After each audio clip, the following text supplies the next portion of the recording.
Okay, I was invited to this peace convention by a friend. And I came here because it was called a peace convention. But I found this catalog, like a booklet, that said something about Yusuf. It was written that raised as a strong Christian, educated in Texas, USA, he became very successful, owning music stores, television shows, and was a music minister and preacher of the Bible. So I want to ask you, sir, as a preacher of the Bible, what was the reason or the point or the truth that you found in Islam that led to your conversion as a strong Christian and preacher of the Bible? That's a beautiful question.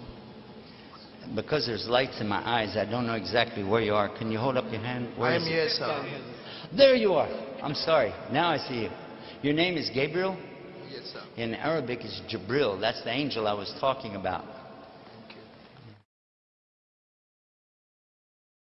We're very happy to have you with us today.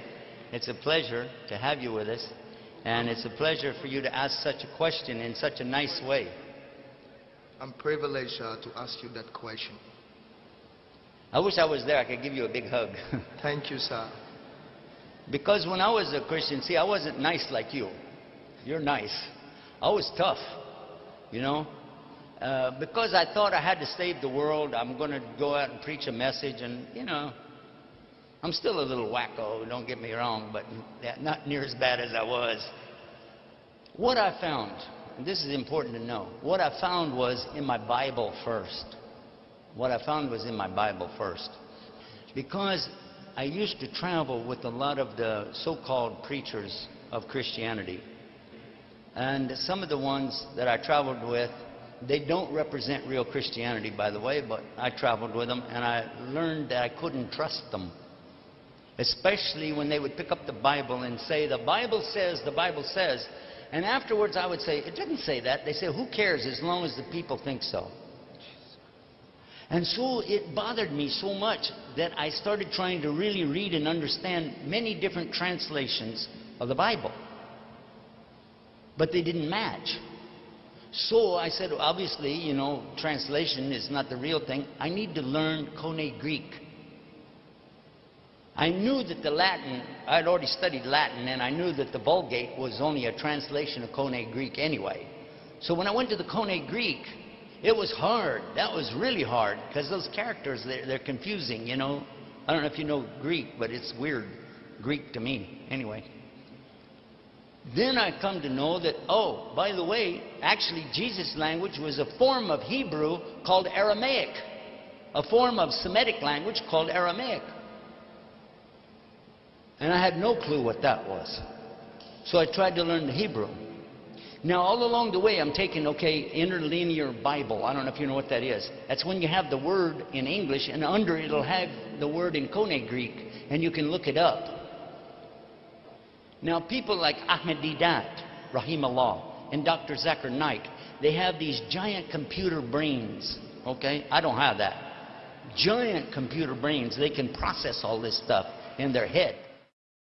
And I traveled with Zakir many times, and I have to tell you, he can really do that any time, but this is not my subject.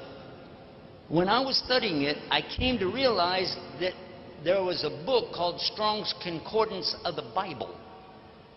My father had a copy, so I would sit there. It's big. It's a very big book. And I would go through and look for these words. And then it will tell you in Koine Greek what's the root, what it comes from, and what it's related to, and where it's in the Bible. And then all of a sudden, I started discovering something really big. There's a whole lot of interpolation. Because if you look over here, the same exact word means one thing, but over here it means something else. And then statements that people say about the Bible are not true. If I quote to you from what we have in the Quran, I can quote it to you in the Arabic language. But how many people do you know that can quote the Bible in the original Aramaic of the New Testament or ancient Hebrew of the Old Testament? Not very many people, right? But I want you to look, well, you're standing right there, Gabriel. Look around this room right here. Now, I don't know most of these people. Some of them know me from TV or something like that, but they don't really know me. But if I open this book on any page and I start quoting out of this thing, believe it or not, they will know if I'm making mistakes. There'll be somebody in this room that can tell you, no, that's a mistake. You said it wrong. But I'm just going to go to the first page. There we go. This is the first page. Hold it so the cameras can get a shot. Hi, guys. All right. What's the first letter? First letter in the first page. Anybody know? Tell us. Ba. Everybody knows it's Ba. So what's the word? Bismillah. This is Arabic. And keep in mind, this is the English program we're doing. I'm speaking some form of English right now, right? Yeah? Okay. Bismillahir Rahmanir Rahim. Next words. Ar-Rahman Ar-Rahim. Iyaka na'budu wa iyaka nasta'in. Sirata alladhina an'amta alayhim.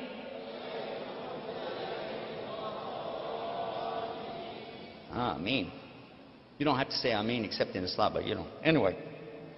Now you could say, Gabriel, oh, well, I mean, you know, that could be a rehearsal thing that people do every day. And guess what? You'd be right. You're right. We do say that. We'd say it every day, 5 times a day. We pray, but there are a total of 17 times we say it. So you could say, they just know that. But by the way, how about if I mispronounce something? Would they catch it? غَيْرُ الْمَغْضُوبِ عَلَيْهِمْ وَلَا ضَالِّينَ. Whoops. Huh? Ooh, yeah, alayhim. Huh? Actually, it's both because there is another pronunciation, but the common one. Now, I want to go to the other side, though. I'm going to go to the back. I'll go to the back. That was the front. This is the back. أعوذ بالله من الشيطان الرجيم بسم الله الرحمن الرحيم قل هو الله الله لم ولم ولم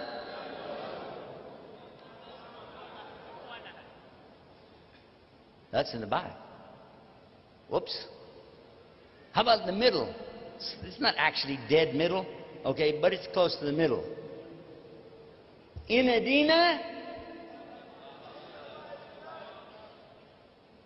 How about that? That's chapter 3, verse 19, by the way. Kuntin khayra ummatin. That's chapter 3, verse 110. Now, what I'm showing you is that we know this in Arabic. Every Muslim on the earth knows this book in the Arabic language. That's 1.6 billion know that it's in Arabic. And we have some of it memorized, and all of us know it's only in Arabic. No, wait. This is where it gets good. How many in this room you know somebody who memorized the whole entire Quran cover to cover? Raise your hand. In Arabic. You met somebody, you know somebody, somebody in your family, raise your hand.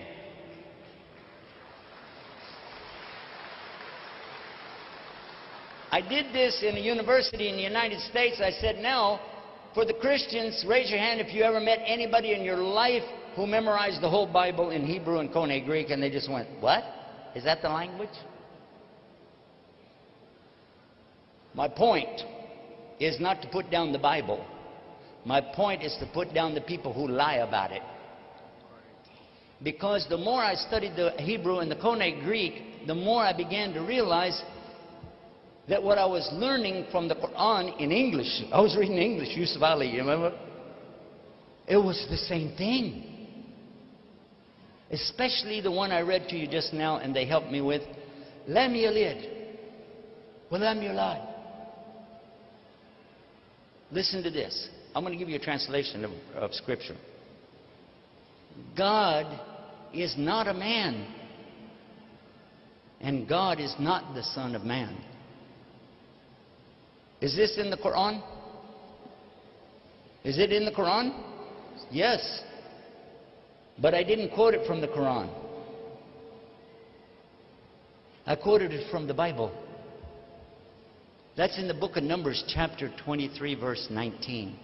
God is not a man that he should sin, and God is not the Son of Man that he'll repent. And when I read that, I said, now wait a minute. If it says here that God is not a Son of Man, then how is it in the New Testament it's saying Jesus is Son of Man? How could he be a God? I took it to one of my preacher friends and I said, hey, look at this. What do you say about this? You know what he said? He said, that's a big S, Son of Man. The other one's a little s, Son of Man. Now, I think you already know, as most of the audience knows, there's no such thing as upper and lower case letters in Aramaic, Hebrew, or Arabic.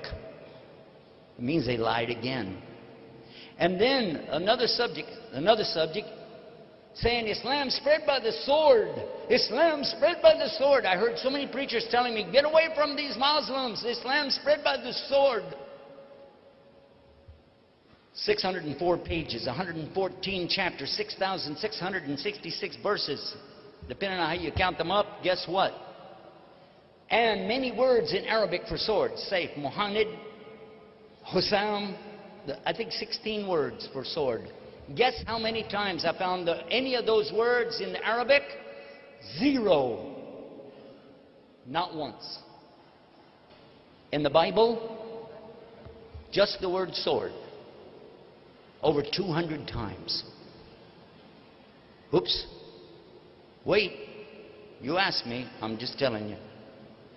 So when I take my Bible to the preacher and I said, excuse me, it says here that Jesus said, I did not come with peace. I came with a sword. And it's time to sell your coat and buy a sword.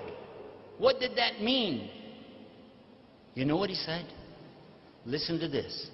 You'll never believe how people can lie. He said, don't you know this was done in Italy where they transcribed this stuff, the Latin, you know? It was in Italy. Rome is in Italy. Don't you know that? I said, yeah. He said, and they would work by candlelight at night, and it was hard to see. Yeah? And while they were trying to translate, put this down in the Latin language, you know what happened? They were eating spaghetti. Italians, they like spaghetti. And spaghetti fell down, and it was made an S. It was word. It wasn't sword. It was word. He said, I came with a word. And you know what's wrong with that? The word for word in Koine Greek is logos. Now, how did they turn logos into sword? By dropping spaghetti on it. And here, excuse me, but what does it mean, sell your coat and buy a word? What is it, a game show on TV? I'd like to buy that word right there for $100, please. What is this? And the more I talked to them, the more I could see lie after lie after lie. And finally I said, you know what? I don't need to be in a religion full of liars. But it didn't convince me about Islam yet. Where I got convinced about Islam is over a separate subject. And then the Quran and the Bible backed it up. Right there, buddy, in the heart. Because nobody can play with your heart. That's yours. You own it. It's yours. You can do whatever you want with it. It is yours. Right? Yes. That's the one thing nobody can imprison. They can lock me in a prison, put me in a box, throw me in the ocean, but they can't control this. That's mine. That's yours. You own it. So if you get inside of that heart, like I did, and clean it out and throw all the trash and the garbage out of there, throw the lies out of there, the misconceptions, the prejudice, and just give it all up and say, you know what? I belong to God. I just belong to God. God, guide me. And that's what I did. And when I did that, I had this strange impression I need to put my head on the ground. And so I did that.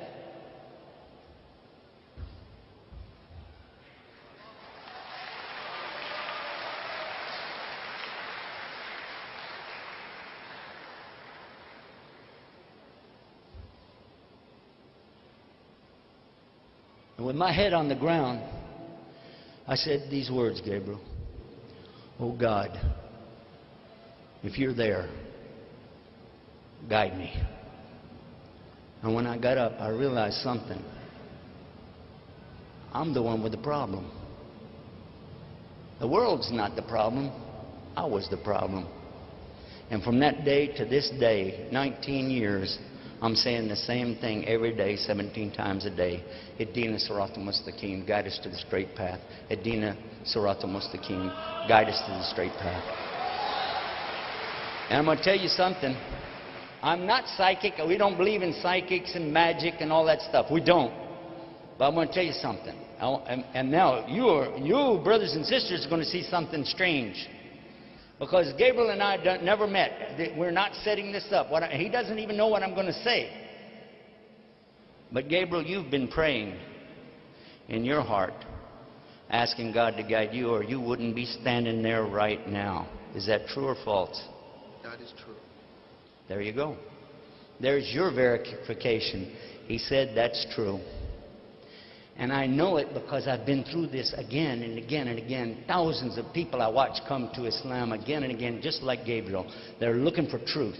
They're not looking for Islam. They're not looking for the Quran. They're just looking for truth, real truth. And because there's only one God and only one way to get to God, it has to be on His terms, and there's only one way. And we said it in Adina, in the Lahi, Islam. The only thing Allah wants from you is this simple thing, your heart. That's what He wants. Give Him your heart, and everything else will be fine. And how you do that?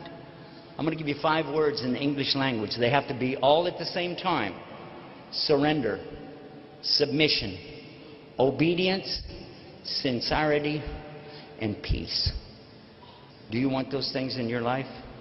Yes, sir. I do too. Everybody in this room wants those things. All at the same time, though. Surrender, submission, obedience to His commandments. You know the 10 Commandments. We got the same thing. It's the same thing. It's not a new religion. And then sincerity. To be sincere. No lies, no showing off, no riyah, for Allah only. And finally, to be in peace with whatever He gives you. Say, okay, thank you. Even if you like it, thank you. If you don't like it, thank you. Anyway, because it's from Him. Be in peace with it. This word in Arabic is one. It takes 5 words in English. You know what the word is in Arabic? No. Islam.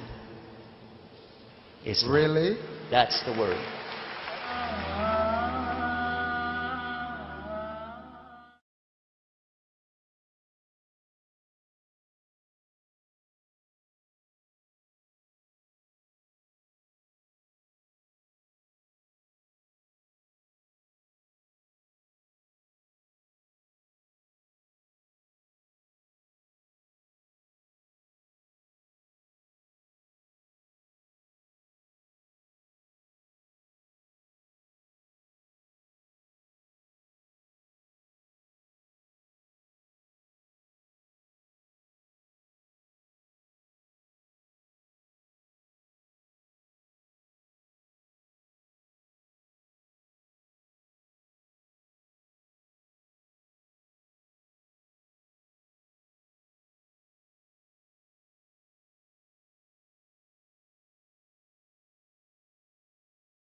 I just asked him privately. I'm just going to ask again.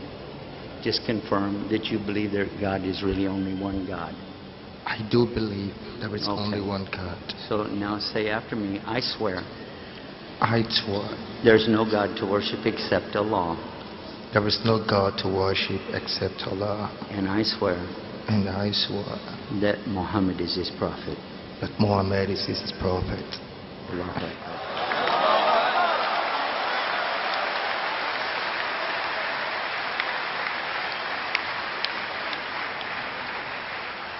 Now this next part is Arabic.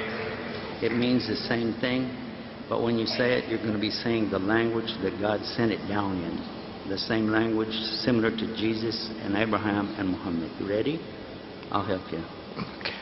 Ashhadu Ashhadu an la Allah ilaha ilaha illallah illallah wa wa ashhadu ashhadu anna Muhammad anna Muhammad Rasulullah. Bismillah Rasulullah. Rasulullah. Perfect. MashaAllah. Alhamdulillah. How did I do that? Now I have some books that I want to give you, and you have to take care of it. Come to the program with me after this. Bring it back there. Take care of it. This is my son. He's my guest. This is good. MashaAllah, this is exactly what Islam is. Once you present the truth is accepted.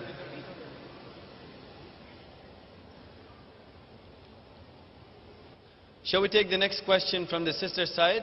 And preferably if we have non-Muslim guests here, then we would like to have a question from the sister side, from a non-Muslim sister, please.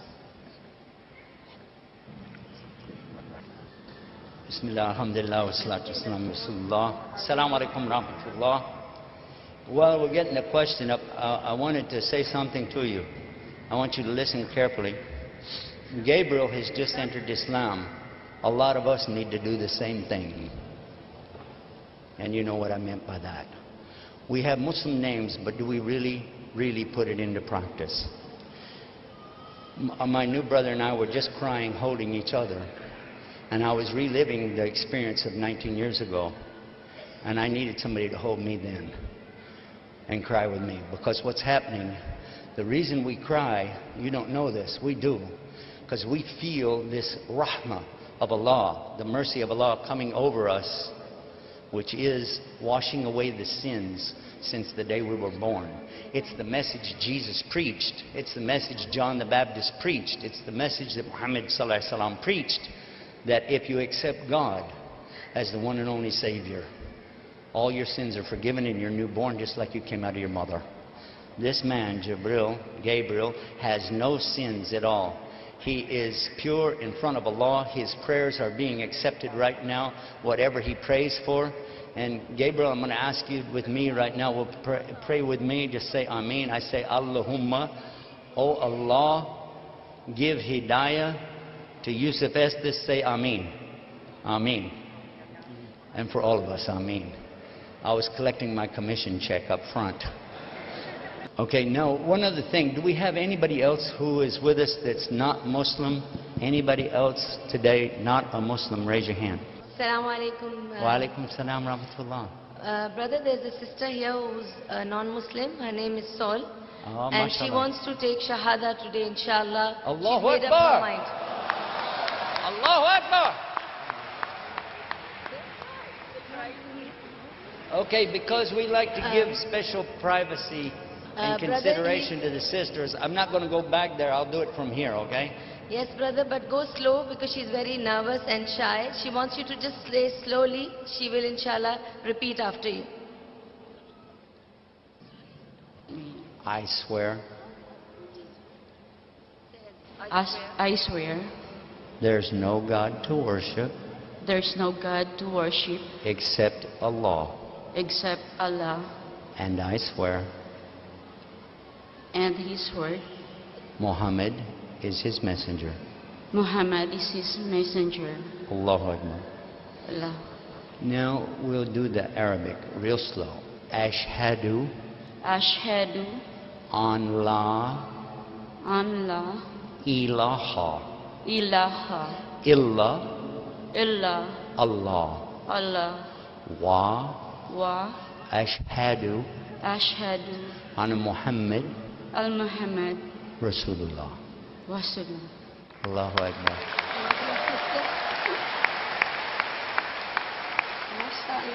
Allahu Akbar. Brother Yusuf, I would like to tell you that she has chosen a name for herself. She wants to be called Aisha. Aisha, Yes. that's my daughter's name. Allahu Akbar.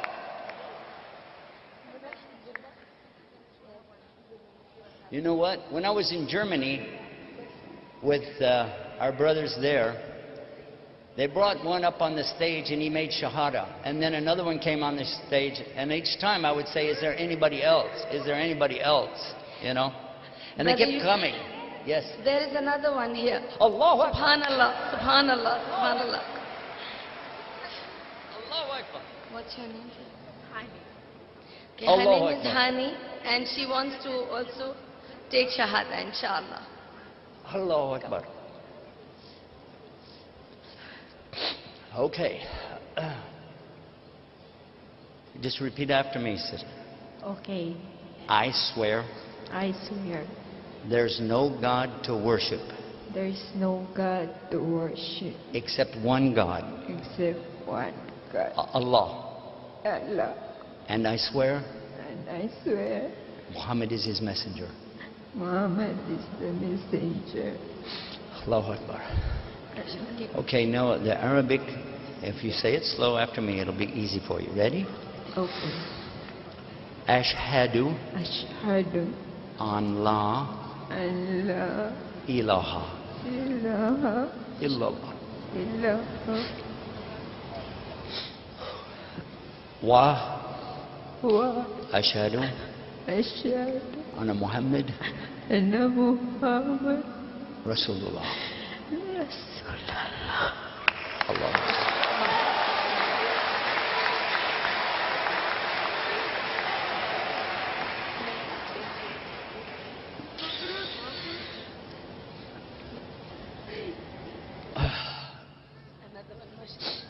Allahu Akbar.